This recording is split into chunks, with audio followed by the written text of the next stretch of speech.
Hey, Tuvia, thanks so much for being here today. Um, Hi. you'll recall that this is a podcast we like to call Fellow Travelers. And it's all about us exploring this moment in time with people in the business community around the world that I really admire. And you're certainly one of those people. So thank you for spending time with me Thank you for that introduction. I'm flattered. today. I think you were so awesome, but so so mutual love going on. So, if you don't mind, let's start at the very beginning. I mean, you and I have had a discussion, and I know we're going to get a bit deep here, but let's start at the beginning. And let's start with what you were like as a kid. Wow. Um, like as a kid, I was the unpopular child. I was also a really big, obese, fat kid. That was always the immigrant. I was born in Israel, then moved to Germany, and we spent some time there before moving to Canada in the middle of a school year and starting afresh. And I think to kind of give you an impression of who I was, I'll never forget our first home in Toronto. Um, we had this a small apartment that we lived in, and it was the dead of winter, and I went out on my own and I decided to go pick flowers for my mom. And I came back with all of these like dead flowers from the middle of winter and all these like bristles all over me and my woolly hat and everything else. But that made me happy going and picking dead flowers. So that was me. I was always the goody goody. I was never, a problem child by any stretch of the imagination. So Well, and who were your formative influences in that time? Like you moved around a lot. Who were you looking to for inspiration? I think my mom was a huge, huge one. She became my really, really good friend and my close friend. And, when we talk about unconditional love, it was her. And in many respects, despite the fact that my dad was around, he almost wasn't. And she raised me and she was so awesome. It was just great. She became an entrepreneur. She went out there and did things, and all the way through to now, because I've discussed before, I single parent now, and I kind of look to her for the fact that it can be done. So she was a big one, most definitely. And then otherwise, I had a really cool cousin who I just wanted to be like. And she was like 5 or 6 years older than me. And getting any hangout time with her was just the coolest thing. And I felt That like is the cool. coolest kid.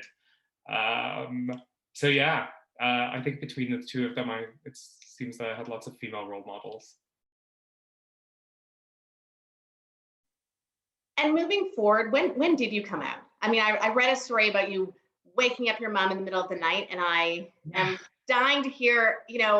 You sort of talked about how maybe everyone else knew and you didn't, and I need to know the story and how it felt before, Yeah. and then in that moment and after. So I think I knew very early on. So I knew in her early high school.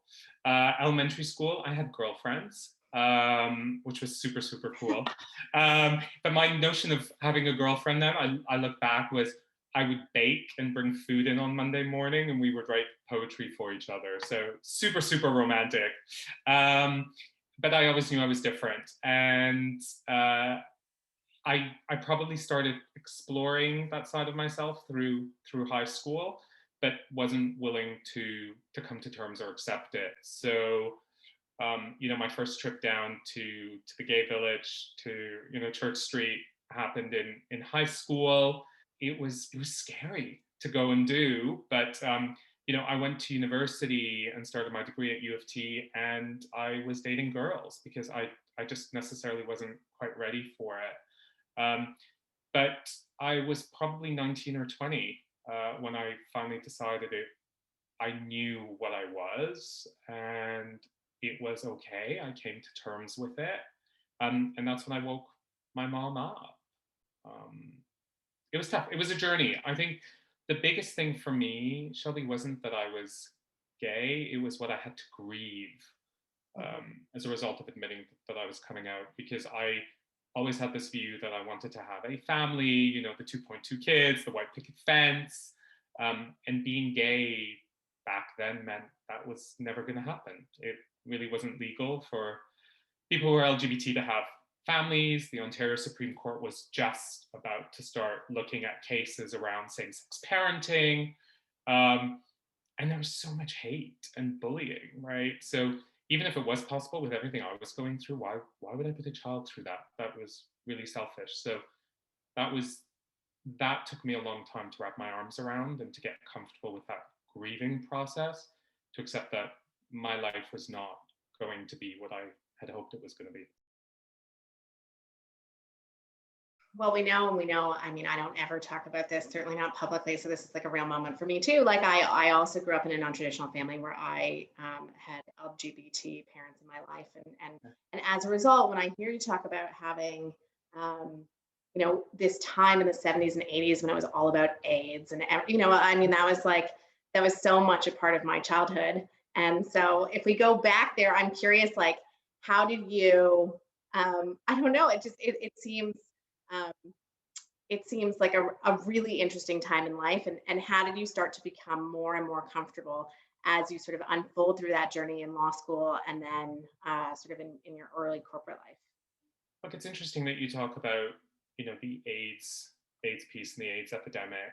High school for me was, and I don't know what it was like for you, but there were posters in the bathrooms that said, you can't catch AIDS from sharing a toilet seat. And we had it above water fountains that said you can't catch AIDS from sharing a water fountain, And so growing up in that environment, it was being gay meant catching AIDS and dying. And so it was considered taboo, and no notions of love, and all these sex parties, whatever, right? There was all these stereotypes of it all. Like bathhouse stereotypes. Right. And then you'd hear about the raids and everything else. So it was a really challenging time to kind of come to terms with who you are. At law school, I started feeling a bit more comfortable in my own skin. What that meant was it was comfortable exploring and going on dates, and there was a small group of my friends who knew, and my parents knew, and that's when started all the conversations with extended family, and trying to interview for my first internships. It was, do I come out? Do I not? There was no such thing as LGBT networks. No website ever talked about diversity or what any of that meant. And so I didn't talk about it. But people knew. I think, my mannerisms gave it away. I was a flight attendant through all of law school, so people assumed and made assumptions about male flight attendants. So I did have some interesting comments made to me where I was in one interview in particular with a New York firm, and I was one of 10 students from all of Canada to get to interview with them. And I was sat there in this interview, and I had these two men look at me, and 10 minutes in, all they wanted to talk about was me flying. And then 10 minutes in, they said, you realize that someone like you is never going to succeed in this profession, so you might just want to stick to serving coffee and tea up in the air. Oh. It was disheartening, right? I was published. I was top 10% of my class despite working full time. Clearly somebody felt I deserved an interview. I was one of 10 Canadians. But no, I was immediately shot down, and it was embarrassing because I know I ran to the bathroom and I cried, and I didn't attend any interviews for the rest of that day. And I had to pull myself out. It was a scary, scary time. How do you pull yourself out? I mean, there's no doubt that in particular, I think a hallmark of that time when people came out was like, there was depression. If we get really into it, it was not, I hope today, and maybe we'll talk about this as well, I hope today it's different. But it certainly wasn't different at the time. I mean, it was like, being LGBT was far more challenging, I hope, than it is today. And yeah, Statistics might suggest otherwise. fair enough. Resilience, resilience is a tough one, right? I had to realize that I wanted to choose happy, and you know, being happy to me meant I needed to be me. You hear the snide remarks, you hear the comments, and I finally said, okay, so what, right? Like everyone's going to get bullied for something. This is what I was getting bullied for, and I kind of took the attitude that if other people are going to be ignorant, that is their problem and not mine. And look, that's really hard to do, right? To wear that shield to the outside, but I cried a lot. I spent a lot of time crying.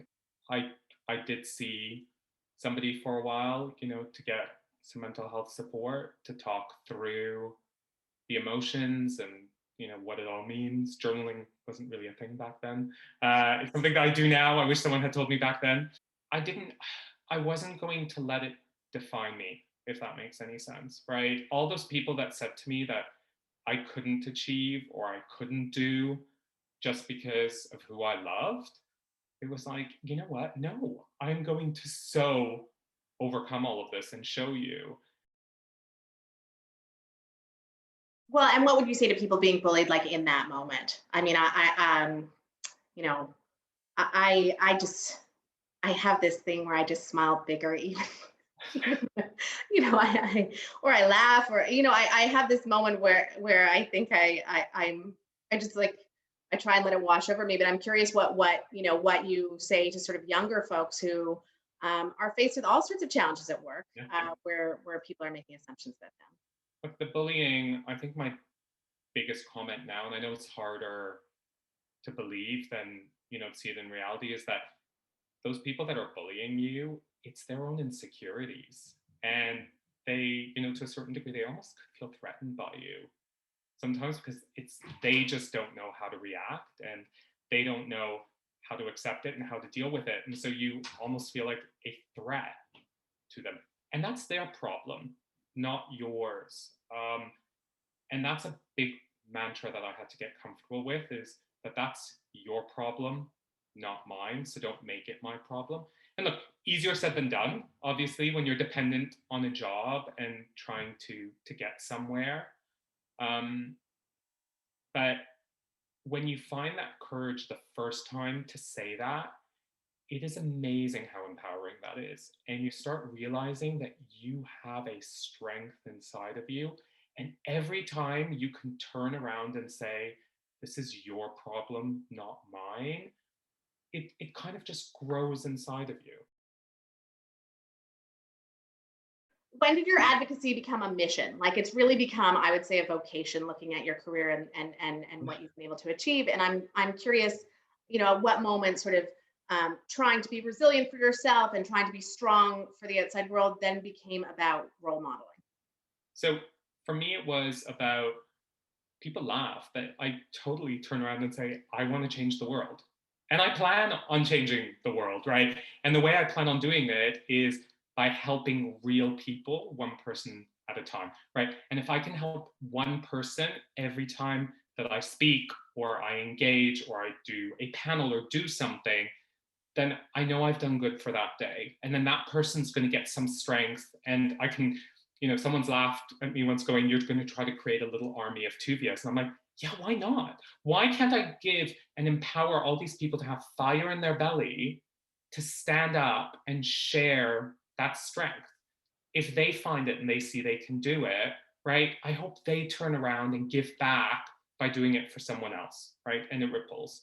The reason I do it is I realized there were no role models, and that's what I needed. And it's so easy for me to sit there and go, this is not right and that's not right in the world, and I wish companies did that, or I wish I saw more people stand up and put their lives out there to realize that I'm not alone. And I can't sit there and complain about all of that if I'm not willing to stand up and do it myself for people.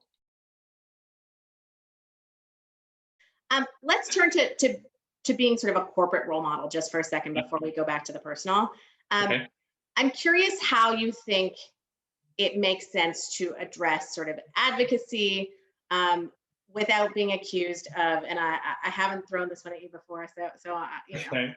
so this is real, with being performative and how you sort of walk that line where everyone's sort of saying, yeah, you might have good intentions, but you know, you're flying a flag that, et cetera. And so I'm curious how you think, like, where you find that right balance of like having really good intentions to post a black square versus, you know, versus being accused of sort of diversity theater or performance. Wow. Um, I told you we were going next level today. yeah, totally. Look, I think it's an interesting one. And I think what you're getting at is allyship, Mhm. right? Yep. And what does it mean to be an ally? And I love the term and I love the concept of allies. But what I would challenge everyone who says that they are an ally, that they're there, they're standing in solidarity, or they're there to support, I ask you to look at yourself and write a list and ask yourself, what are the 3 things I've done? You know, we're talking in the corporate world. What are the 3 things I've done this quarter to help support that community, right? And I'm not asking for big grand gestures. It could be something like, you know what, I have gone to junior members in, you know, whatever community group they are, and I've reached out to say, how can I help? What does the reality of being diverse and being in this job mean for you? And then to be able to actually actively help support and do it. If you are posting something, what is the point of posting it, right? What is your call to action? And if you're in any corporate environment, we all know it's the so what factor. If you're going to communicate, if you're going to present something, ask yourself, so what, right? What are you trying to get out of it? And what's the call to action? And I think if allies were to take a step back and think concretely, what am I doing?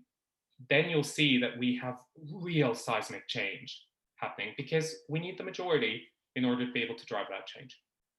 Yeah, I was struck within the BLM movement. I had an ally, oops, if we can call it that, where I reached out to all of the Black folks on my team and I said, you know, how can I help? And one man said to me, he said, you know, Shelby, thank you for this. I'm from Africa.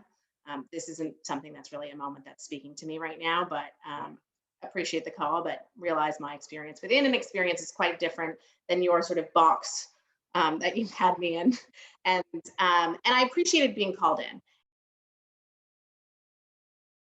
And I'm curious, you know, I'm curious how we set an environment where, you know, diversity champions and allies are comfortable being called in, you know, to learn a little bit on that journey, and how you might suggest that when you make an oops, as I did, that you kind of go ahead and try and sort of own your lack of understanding. Look, none of us ever get it right. No one's perfect. And you know, the fact that you're willing to stand up and admit that you made a mistake and you learned from it, that's the key, right? And we all, it's funny when it, if we think of our careers, you know, forget diversity. If we think about our careers, it's all about how do you grow, how do you learn, how do you take constructive feedback, and then learn from your mistakes and continue to develop and grow, right? I think being a supporter in the diversity space, it's no different, right? I mean, if I think of the number of years it took me to get comfortable with my sexuality, and all of a sudden I have this expectation that others are going to be comfortable with it overnight and know what to do. I'm living it. And it took me years and years to find my voice. So I don't agree with expecting others to get it right immediately and to be able to find their voice overnight. And that's an unfair expectation that we sometimes put on allies. And I think that some allies put on themselves.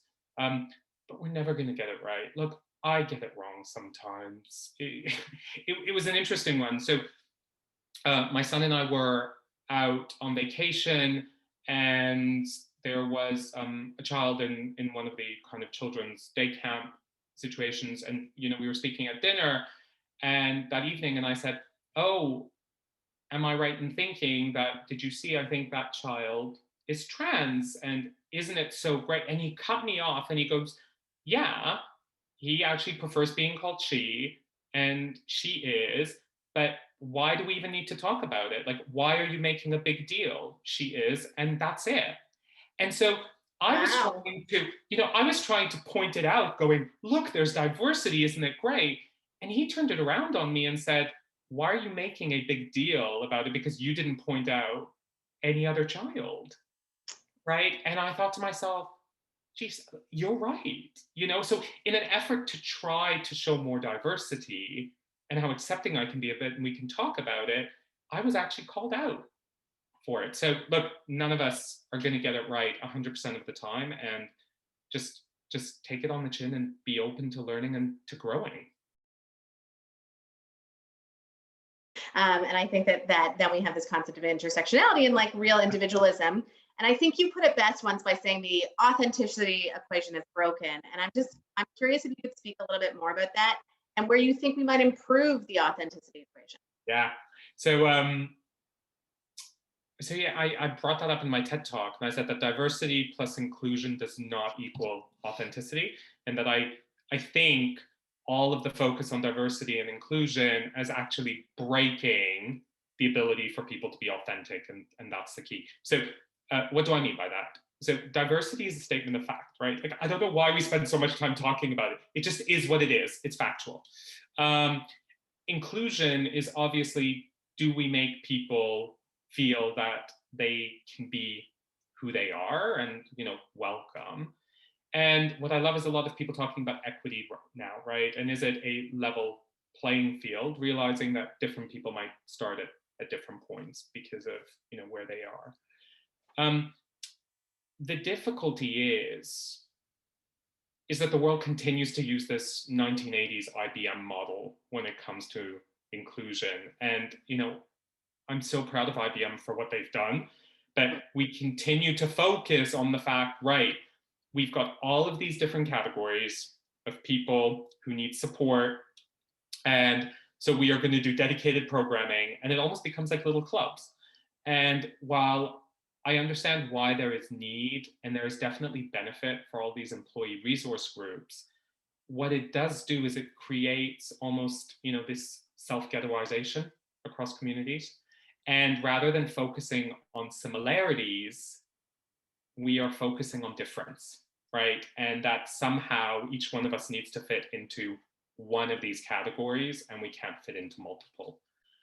And, I still stand true by my view that when we put people in these categories, or we allow for assumptions to be made about people. So, somebody turning around and going, oh, you identify as LGBT, I know what that means because I've heard a talk, and so the support you need is the following, right? Or when I hear that companies are doing programs, we are doing programs to support our women. And I turn around and go, okay, well, what does that actually mean? How are you supporting women? Well, we know that women need the following to help them up the career ladder. And I sit there going, look, best intention. I'm so glad that you are focusing on this, but every woman is going to need something different, right? There's no one size fits all model. And so I would much rather that we look at the individual and look at authenticity, which then means that when it comes to intersectionality, why can't we ask people what actually they resonate with most and what matters to them? So, the big standout that I always do is people think me being gay is my biggest diversity or adversity that I've overcome. Actually, do you know what? It's the single parenting. It's having a career and trying to juggle it with parenting. And then, we can talk about homeschooling and what that looked like, right? But that is my biggest struggle these days on how to do that. And it's not my sexuality, but people automatically assume, oh, you're gay, so that must be your biggest challenge. See, it's interesting, those groups, and I want to get to single parenting in a second, but these groups are interesting because I think it can be psychologically safe to have an environment to be Totally. one thing. And so, like so often people, people struggle are very different. I too would say that like more than I'm devastated by what's happened to women in the workplace in COVID. Um, such a huge step back. But I think a lot of that does have to do more with parenting than it does with necessarily, And gender stereotyping, right? All of a sudden, we've gone back to this 1950s model of what is the role of women and what is the role of men. Again, totally generalizing. But it was interesting to see the roles that were taken on, even in, dual income, dual working households, where both the man and the woman were working and who took on what. Now, a big shout out, there were some great men out there that I know stood and talked really proudly and said, no, look, I can't do things. I have to go prepare lunch, or it's my turn. I teach in the afternoons and stuff, right? It's great. But likewise, returning to office and location, in parts of the world where people could return to office, I have seen a lot more men return saying, oh, I needed a break, from the homeschooling.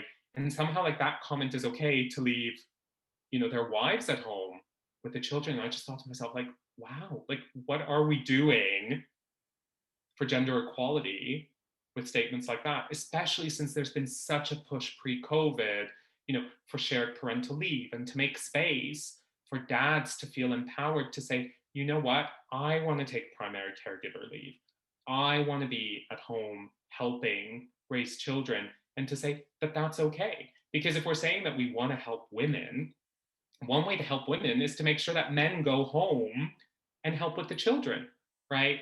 And so I think, unfortunately, the pandemic did a lot, I think, to skew a lot of hard, good work pre it. So, well, and I think when we were growing up, like there was still this notion of, I took some maternity leave when I had my kids, but my husband, he there was still this notion that like you don't really take the paternity leave offered. It's like might be offered, but like real men don't take paternity leave was kind of the narrative at the time, and I hope that's changed, and certainly in Arteria, like we'll try and encourage our men to take appropriate leaves, but it's yeah, but again, it's about individual choice. I'm curious what you have learned about parenting, as we never expected to be at home with our children.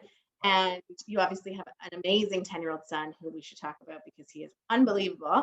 But in light of the fact that you seem to have better parenting skills than the rest of us, I'm curious. I'm curious what you've learned about parenting in this time that we never really expected to have.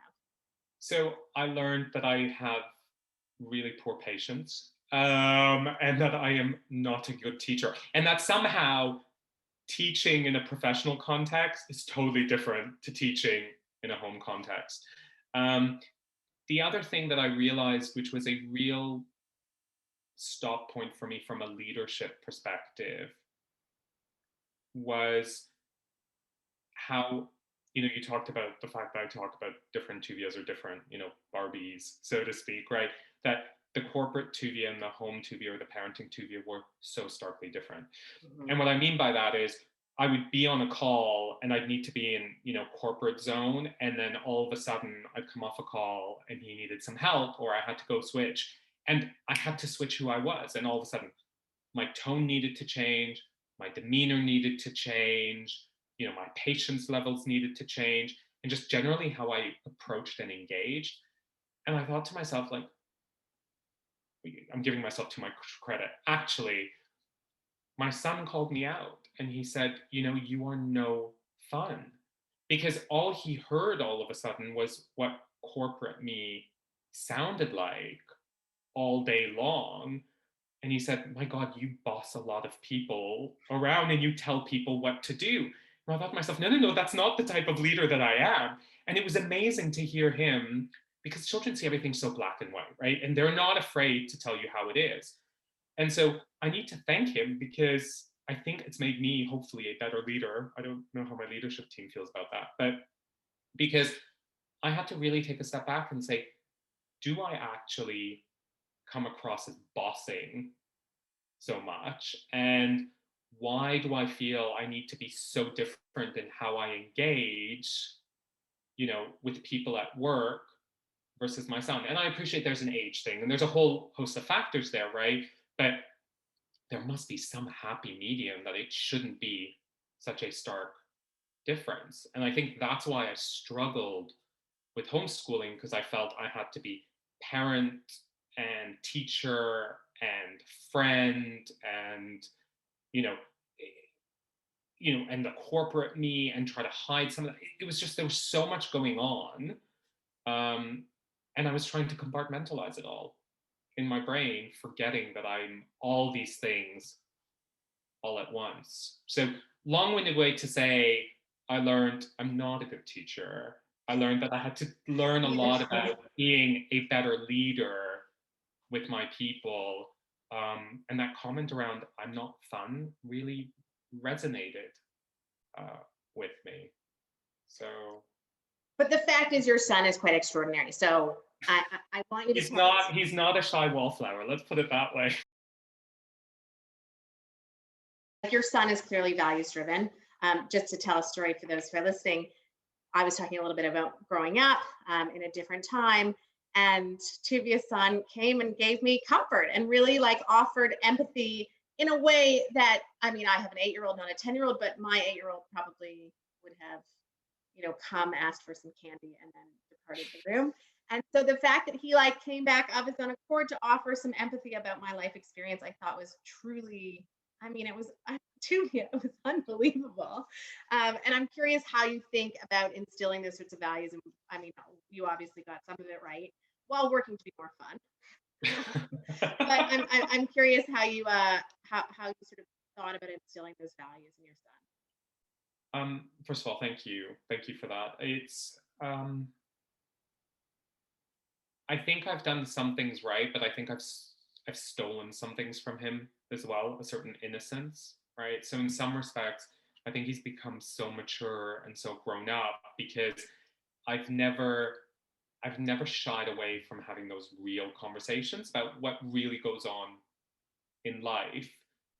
Obviously in an age-appropriate manner, but what I consider age-appropriate is probably very different to what most parents consider age-appropriate, right? He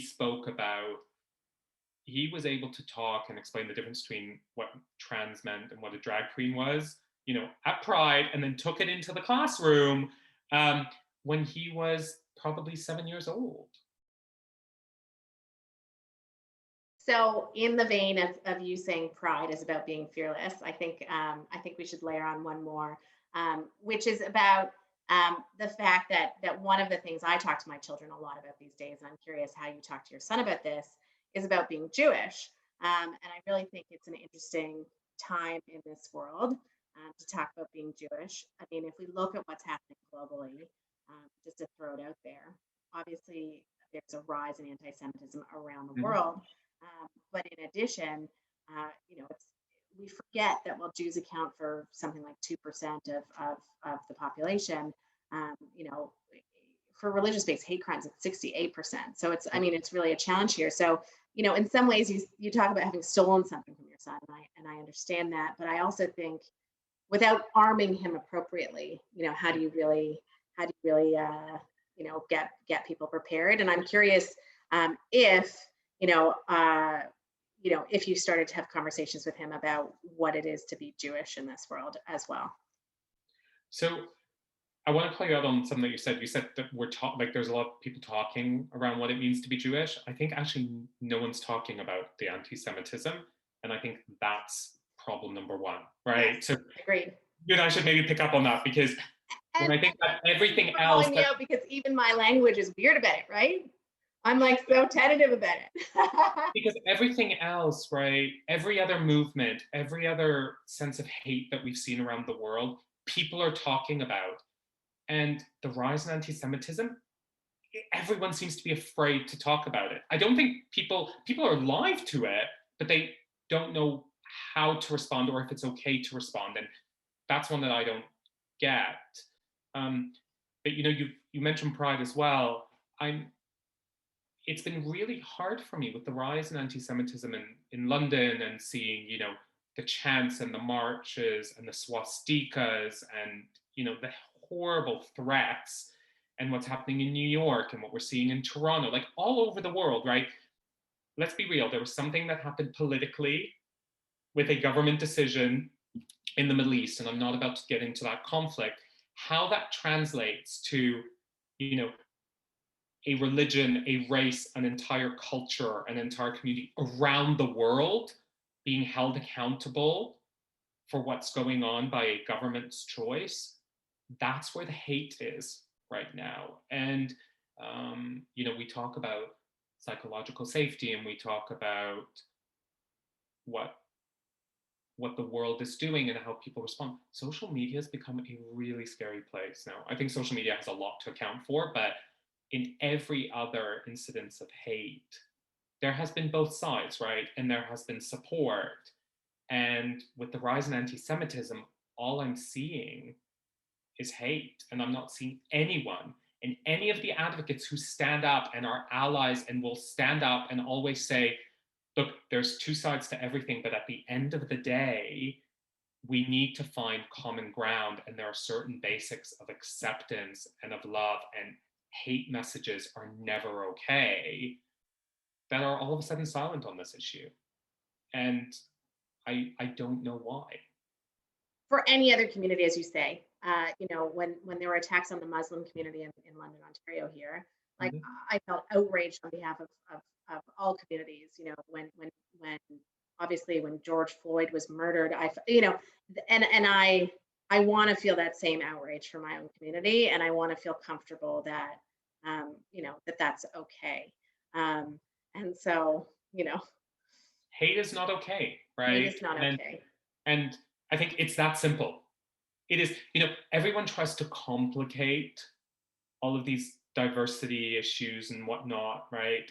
It is simple, and there is no room for hate, and we just need more love and more acceptance in the world. So turning to the lighter phase to just finish this off, because I know I Okay. only have you for a few more minutes. I'm going to do this next format, which is just rapid fire questions. I have Okay. about 10 questions, and just first thing that pops into your head, so we can finish with a little bit of positive energy and a bit of fun. What was your crappiest job? Uh, oh my gosh. I was stocking shelves at a grocery store. It was an Italian grocery store. For those that may have known it, if you're from Canada, it was in your region called Weston Produce. And I hated it. It was not fun. Well, but how did it get you to where you are today? Money. I got money to be able to support me Yeah. ending up going to university and stuff. So look, you do what you need to do to strive for what you want, right? And where do you want to travel first after we sort of lift from the pandemic?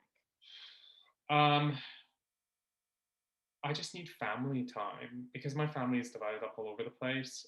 We've just gotten really good at meeting somewhere so we can all be together. Um, I need sunshine. I need nature. I need water. I'm very simple that way. Just let me be outdoors and let me see an awesome sunrise, and I'm a happy man. And are you still loyal to Air Canada? Fly the flag. And do you still travel with them a lot? No, which is horrible, right? I think I've got these horrible memories of that horrible green uniform I needed to wear, which it's not anymore. Um, but yes, look, actually, if I fly back to Toronto, I definitely end up flying Air Canada. And it's nice. I still run into people that I flew with some 20 years ago. So I've probably taken more Air Canada flights than like any other flight. What are you grateful for at this time? um, I'm grateful for my son. He while he keeps me on my toes and he keeps things a constant challenge, um, I learn so much from him because he calls me out and I need to be called out. And I think I don't thank him enough for doing that. So super grateful for him and all the time I'm getting with him. And now something really light. What's your favorite food? Oh, hummus. It's got to be hummus Yeah. or eggs. So I know they're completely random two things. Now, the eggs thing, I need to say one thing. So I decided to go vegan for health reasons. And the one thing that I could not give up was eggs. So I'm a vegan, but I love for eggs because I can't live my life without eggs. And are you a morning person or a night owl? Oh, definitely a morning person.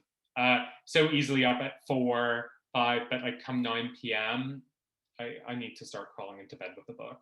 So And do you have any hobbies? So I love my sport. I do. I think you know I'm an Ironman triathlete, so I do genuinely love all of that. But I've really taken to black and white photography and Cool. seeing the world quite differently, and that kind of came out through the pandemic and spending a lot of time walking um, because I realized I can see something and sometimes it'll be a garbage can, but the way certain things, I know it sounds really odd, but I'll send you a photo and you can see. But uh, I think it allows me to show others the world through my eyes because I have seen something that isn't mainstream, but I see something artistic Wow. or beautiful in it. That That sounds sounds really amazing. that sounds bougie. I don't know if that sounds It's very like American Beauty. I like it. so yeah. Um, and what will you keep after COVID? Like, what's something you've learned in COVID through this pandemic that you're going to keep and hold on to? Um, Not losing sight of the time that I've who really matters. I think COVID was great at investing time and because you had to make so much more of an effort to invest time in those relationships that really mattered and to really solidify them. And I don't want to lose that because I have developed and learned so much about some super amazing people in my life that when we go back to normal, I don't want to ever have to challenge around trying to find the time to schedule them in because time is just so precious. And what are you going to give up? Make sure you never do again after COVID. Oh my gosh, what am I going to give up? Uh, I'm going to give up homeschooling. oh my gosh, yes, if I never have to teach again, I think that'll be a great thing. I think I've just blocked it out. So I'm going to steal yours. No more homeschooling, please. Okay, and last question, Yeah. and this is kind of a heavy one, but very last one. What would you like your legacy to be? Um, I hope I instill in others. So I know we laughed about an army of Tuvias, right? But I grew up feeling that there aren't enough role models and enough people standing up to fight for the underdog and to feel brave to do it. I hope I can give others the courage to find their own voice, to be able to stand up and affect change if they believe that change needs to be affected. And if I can instill and inspire people to do that, then I know that those people will go on and instill and inspire others. And that's how I want to change the world. I genuinely want to make it a better place. Well, I love that. Thank you so much, and thank you for inspiring me to talk about some topics that I have never talked about before. So, I It's been appreciate it. amazing. Thank you so much for having me. Bye for now.